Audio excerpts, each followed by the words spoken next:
I'm here with disturbing news about our favorite gadgets, cell phones, tablets, Wi-Fi, etc.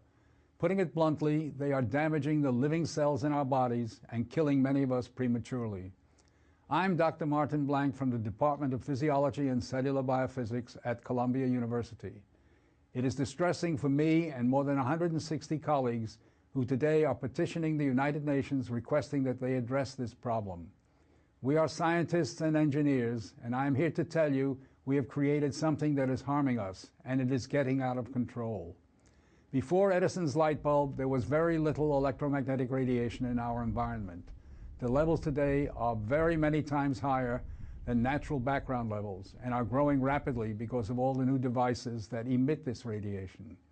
An example that a lot of us have in our pockets right now is the cell phone. One study shows that as cell phone usage has spread widely, the incidence of fatal brain cancer in younger people has more than tripled. We are putting cellular antennas on residential buildings and on top of hospitals where people are trying to get well. Wireless utility meters and cell towers are blanketing our neighborhoods with radiation. It's particularly frightening that radiation from our telecommunication and power line technology is damaging the DNA in our cells.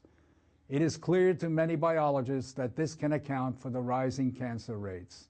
Future generations, our children, are at risk. These biologists and scientists are not being heard on the committees that set safety standards. The biological facts are being ignored, and as a result, the safety limits are much too high. They are not protective. More protection will probably result from full disclosure of possible conflicts of interest between regulators and industry. Rising exposure to electromagnetic radiation is a global problem.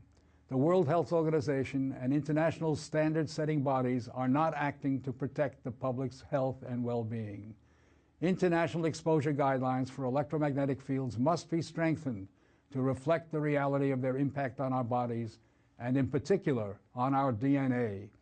Although we are still in the midst of a great technological transformation, the time to deal with the harmful biological and health effects is long overdue. We are really all part of a large biological experiment without our informed consent. To protect our children, ourselves, and our ecosystem, we must reduce exposure by establishing more protective guidelines. And so today, scientists from around the world are submitting an appeal to the United Nations, its member states, and the World Health Organization to provide leadership in dealing with this emerging public health crisis.